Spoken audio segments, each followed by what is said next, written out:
కష్టపడి కూడబెట్టిన డబ్బు ప్రభుత్వం ఇచ్చినటువంటి సాయంతో ఒక వాహనం కొనుక్కొని 4 రాళ్ళు వెనకేసుకుందాం అనుకునేటువంటి సగటు మనిషి ఆశల మీద నీళ్లు చల్లుతుంది ఒక ముఠ. ఒకటి కాదు రెండు కాదు ఏకంగా 70కి పైగా జేసీబీ ఇటాచీలను ఎత్తుకు వెళ్ళిపోయారు. నమ్మి అద్దెకు ఇస్తే నిలువునా ముంచేశారు. తెలంగాణలో ఇప్పుడు కలకలం రేపుతున్న జేసీబీల దొంగల ముఠ వెలుగులోకి వచ్చింది. జేసీబీలు హిటాచీలు అనగానే లక్షల రూపాయల పెట్టుబడి.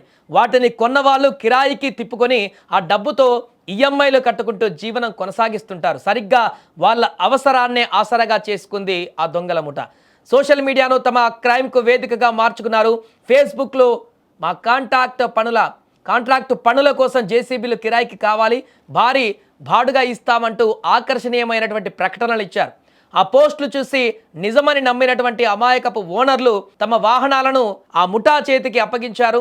అలా అద్దెకు తీసుకున్నటువంటి వాహనాలను తీసుకువెళ్ళి వాటిలోని జీపీఎస్ ట్రాకర్లు పీకేసి రాత్రికి రాత్రే రాష్ట్రాలు దాటించేశారు. ఇలా ఇప్పటి వరకు ఏకంగా 70కి పైగా జేసీబీలు హిటాచీలను మాయం చేసి కోట్లు కొల్లగొట్టారు. దీంతో బాధితులు ఇప్పుడు లబోదిబోమంటున్నారు.